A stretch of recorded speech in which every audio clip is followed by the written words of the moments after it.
నరేంద్ర మోడీ సూచనని కరెక్ట్గా ఆచరణలో పెడుతుంది అనుకుంటా జేఎన్టీయూ హైదరాబాద్. ఎందుకంటే ప్రధానమైనటువంటిది నరేంద్ర మోడీ చెప్పుకొచ్చినటువంటిది ఏంటంటే విశ్వవిద్యాలయాలు, యూనివర్సిటీలు కావచ్చు, కళాశాలలు కావచ్చు, ఇవన్నీ కూడా ఇండస్ట్రీస్తో టైఅప్ అవ్వండి అని అటు ఇండస్ట్రీలని అడిగారు, ఇటు వీళ్ళని అడిగారు. తద్వారా వాళ్ళు బయటకు వచ్చే టైంకి ఒక ఉపాధి అవకాశం వస్తుంది, అలాగే మంచి ఎక్స్పర్ట్ నిపుణులు దొరుకుతారు వీళ్ళకి.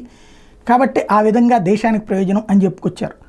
ఈ నేపథ్యంలోనే అనుకుంటా జేఎన్టీయూ తాజాగా ఒక మంచి నిర్ణయం తీసుకుంది. హైదరాబాద్లో బీటెక్ ఇంజనీరింగ్తో పాటు BFSI అంటే banking, finance services and insurance minor degree కోర్సును చదివే అవకాశం కల్పించబోతున్నట్టు ప్రకటించారు. ఇది చదువుతూ అదే టైంలో అది చదవచ్చని. బ్యాంకింగ్ రంగంలో సుమారు 5,000 మంది ఇంజనీరింగ్, మరో 5,000 మంది నాన్ ఇంజనీరింగ్ నిపుణులు అవసరం ఉందట.